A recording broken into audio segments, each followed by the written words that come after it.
What up, Screen Fiends? I'm GB, and you're tuned in to Headz TV, where we like to discuss all the wonderful things appearing on your movie and your TV screens. In this episode, I'm going to give my review for American Gods, Season 1, Episode 8. That's the Season 1 finale, titled Come to Jesus.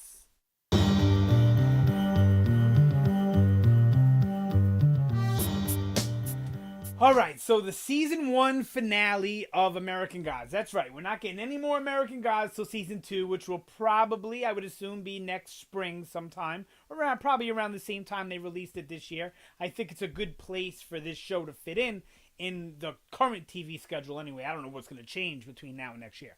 Alright, so before I get into the whole synopsis and the meat of the episode, I want to real quickly as I can, talk about the opening scene, the Made in America scene, where we have Anansi telling the story this time, not our usual narrator. And I love Anansi, by the way. I love the way he's betrayed by Orlando Jones. He's like this spider god, so I love how there's like spiders are all around him. And he's also supposed to be like this super knowledgeable god, where he knows like every story ever told. So I like how he's the one narrating this one. And we get to learn the whole history of the Queen of Sheba, a.k.a. Sheba, a.k.a. Bilquis, who, you know who Bilquis is. She's the prostitute goddess that's been devouring people in the most pleasurable of ways this season. So it was really fun to see her at the height of her power, and then through the decades, her power waning, and it always waning because of the nature of man and war and, I guess not understanding religion and that type of thing. And then we see her at her absolute lowest, where she's almost dead. She's like a homeless woman in Hollywood, whatever. And then Technological Boy comes and makes a deal, and which gives us a better insight to the whole plan that the new gods have. We also learned this 2 episodes ago with the Vulcan stuff, that the new gods are offering the old gods a chance to obtain their power back, but through the new god, through means that are worshiping the new gods. So I believe what the new gods are trying to do is make themselves even stronger by not only getting worship from people, but getting worship from the old gods. And it's going to put the new gods in a position of power where I think they are ranked ahead of the old gods. Because I don't think we're there yet. Because the new gods still seem really frightened of some of the old gods. Namely Wednesday, but I think also they show some fear in Easter, Ostera, in this episode, but I'll get to more on that later. So I really enjoyed that opening scene. It was handled really well, and now we have a better idea for how Bilquis is going to fit into the story, where the new gods are, I think, going to be using her as, and I'll get to more of this in my predictions for Season 2, but as more of an assassin to take out either Wednesday or Shadow, most likely Shadow.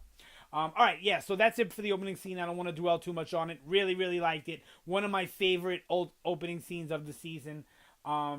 Definitely. Okay, so the synopsis for this episode read: on the eve of war, Mr. Wednesday attempts to recruit the old god Ostara, or Easter, but needs Mr. Nancy's help in making a good impression and winning her over. So the help that he needs, basically, and it's not really much of help, I think it was kind of just a way to put Mr. Nancy into the story to get us ready for maybe a bigger role he's going to play in Season 2, because Mr. Anansi, has his own kind of spin-off book that Neil Gaiman also wrote. So I think he's a major character. I still haven't read the book, so I'm not 100% on that, but I think he's supposed to be a big player. So I think the reason why they kind of stuck him in there wasn't so much to give him the suits or to prepare them for meeting Ostara, because, come on, Wednesday knows that stuff already. I think it was more just to introduce us a little better as the audience to who Mr. Nancy is. All right, so then we get them going to meet Easter, and I love all the stuff with the rabbits. They had hints of it last episode with the Mad Sweeney Laura stuff of the rabbits, and that's where they were headed. So that was really cool, and we get now why Mad Sweeney was dumping the gold out the window. He was kind of making an offering to Easter on his way in, because the bunnies obviously communicate with her. They talk to her. They're her eyes, her ears, etc., etc. So that was really cool. I love this scene because it felt so fantastical, whatever. It felt very like old time, And I just really enjoyed the whole way it was handled, the way it was written, and how the whole entire episode they're giving us all of the history of Easter. If you really paid attention, you got not only the pagan history of Easter, which most people aren't familiar with, but we also got the traditional history of Easter with all the Jesus stuff, which, come on, that was hilarious.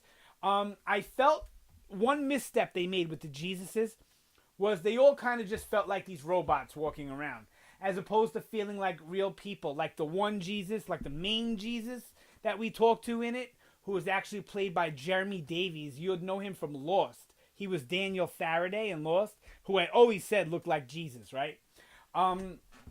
Especially in his flashback scenes, he had longer hair. So he felt like an interesting character, an interesting person. Now, the rest of the Jesus were kind of just meandering around, where I feel like they all should have been joking and drinking and having a good time and made us feel more like people. Because most of the gods, they don't seem like these figures of gods we have in our brains, of these big, powerful figures that don't really behave or act like humans. But in this show, they do. So I think it was a missed opportunity to not have a little bit of fun with the idea of all these different Jesuses. And I love how Easter is maintaining her power by kind of leeching off of Jesus, and the fact that it's celebrated on the same day. Like, they allude a number of times on how Jesus stole her day. I really, really like that dynamic. And this god, this is one of my favorite gods that we've met this season. And I've liked a lot of them. I liked Vulcan. I liked Chernobog. I even like the Zoria sisters. They're interesting enough.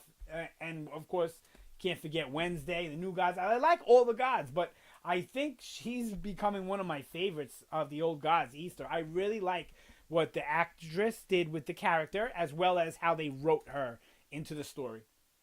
So we had some really fun stuff at the party with Shadow and the Jesuses. That was all good stuff. I'm going to do another video where I kind of break down this episode a little bit, so I'll get into the kind of meat of the conversations a little bit better. But I liked all that stuff. That was great. The stuff with Easter and Shadow was great. And Wednesday, I loved all of that. Let's talk about Laura. They really made me feel disgusting looking at Laura, which is how we should feel. They're making it a point to not let us forget that she is a rotting corpse. She is rotting flesh. Her throwing up the maggots, the way she just looks dead now and looks like she smells. And even if you pay attention to some of the other actors in the scenes, some do it better than others. Mad Sweeney especially has this look of uncomfortableness around her in his face. And it makes me feel like he smells her, Just being in her presence is kind of disgusting. Loved all of that. So they were going there thinking that Easter was responsible for Jesus' resurrection and could resurrect Laura. And then Laura tells him no. Easter tells him, no, I wasn't responsible for his resurrection. It was the people that worshipped him and believed that made him. And that's just a powerful, powerful belief system. There's a large group of people that believe in the power of attraction, that what you think about, you bring into your life. I'm one of those people that thinks like that. And I find it to be very true. And now that I'm thinking about it, this whole season was alluding a lot to the power of attraction, but especially this episode. And I really, really enjoyed that a lot. The whole Laura and everything, and how Shadow looks at her when he sees her at the end. He still loves her. He's still madly in love with her. She didn't know she was in love with him as much as she was until after she died and realized that he's her light. He's what she's seeking out in life. And I think that's really powerful in a relationship standpoint. And I really enjoy it and the way it's handled on the show. What else? All right. So, yeah, that was all good stuff. Now let me just talk about what I really want to talk about before I get too long in here. When the new gods come to visit the old gods, we see now that they are shook of Wednesday. Wednesday is still a very, very powerful god. And I think it's because war is what powers Wednesday, even if it's not in his name. I believe that Wednesday is like the god of war, where any war in the world, where the world is always at war. Excuse me, there's always some sort of conflict, battle, or war being waged. And I think we're going to learn later that that's where Wednesday draws his power from. And man, that scene, It was a little cheesy, the dialogue and the way it was written, the scene where Wednesday's like going nuts, showing his power, making himself felt. But the way that it was delivered by Ian McShane was absolutely fantastic. He gave me the chills, and he turned what could have been a hokey, kind of cheesily written scene. He turned it into a masterpiece of a scene that gave me goosebumps and had me like this for the duration. Loved it. And then if you look at the old gods, they all look shook in their own way. Even Mr. World, who's like, I think their leader, like the strongest of them, I think, he even looked shook. I mean, he didn't really get killed because he manifested himself into one of those faceless dancing dudes who are mighty, mighty creepy. And they just so remind me of a Clockwork Orange. No matter what they're wearing. I know the first time we meet them, they're dressed similar to the dudes in the Clockwork Orange. But just, I don't know, their whole behavior, the way they move around and dance just reminds me of that movie. If you've never seen a Clockwork Orange, get on that. Really, really trippy, weird, and creepy. Yeah. But you gotta kind of like Kubrick stuff, so. Alright, so he manifests himself in one of them, and Wednesday kills all of those things. So he didn't actually kill Mr. World, but where Mr. World decided to manifest himself was killed. I guess that's part of Mr. World's powers. That he can, manifest himself in something else, or maybe it's only those creations. I don't know. So he kills all of them, which was awesome, and then we see Media Shook, fantastically played once again by Gillian Anderson. And look, not a knock on the actress, okay? It's going to sound like one, but I don't remember her being this attractive in X-Files or anything else I've ever seen her in. She is so, so attractive in this show. And I don't know if it's just I never noticed how beautiful she is, or some people just get prettier with age, or if it's the makeup, or a combination. I don't know, but she is so gorgeous in every role. Even when she played that weird, trippy 80s looking... looked like Zool from Ghostbusters. Even when she played that, she was attractive to me. Anyway, so we get that from her, Technological Boy, just looking just shook from Odin, and even shooker more shook when Easter starts to manifest her power. And we can see that what her power is because she's the goddess of spring and rejuvenation, she can suck all the life from Earth, it looks like. Because she makes like all the plants, she doesn't kill them. At first I thought she was killing all the wildlife, but no, she might have been killing the trees and grass, but all the flowers and crops were going back into the ground. And it's like she can control this. Now, why does this shake up the new gods so much? I guess because she can cause like famine and stuff to where people aren't worshiping technology as much, or they're not watching as much TV because they're worried about where they're going to get their next meal and all that. So, her power is very powerful, very strong. And I just loved how you kind of get a sense that she was scared of them at first. But once she sees Wednesday manifest powers and she sees them scared of Wednesday, that Ostara starts to realize that maybe this is the right side, the old gods, and decides to now take sides. I'm really excited for season 2 and where the war is going to go. I don't think we're going to get to the war to the end of season 2, honestly. And then maybe we'll get lucky and all of season 3 will be the war. That'll be really, really cool. But I think this season was more setting up our mythology, the world we live in, what's going on, who these characters are, what they can do. And then season 2 will be more of gathering forces and explaining what the actual conflict is. Because we kind of get a sense of what the conflict is, but they haven't told us in so many words what the actual conflict is between these gods, why they can't work together, and why there has to be a war in Wednesday's eyes, right? And I'm starting to think that Wednesday may not be... I don't think it's really good guys, bad guys. I think it's more gray than that. But Wednesday doesn't seem to be as good of a guy as we've been led on to believe throughout the season. Yes, they've given us shades of him being shady and crooked and not so good. But I think with this episode and the Vulcan episode, we really get it. And how he lies about what happened to Vulcan. That's also important.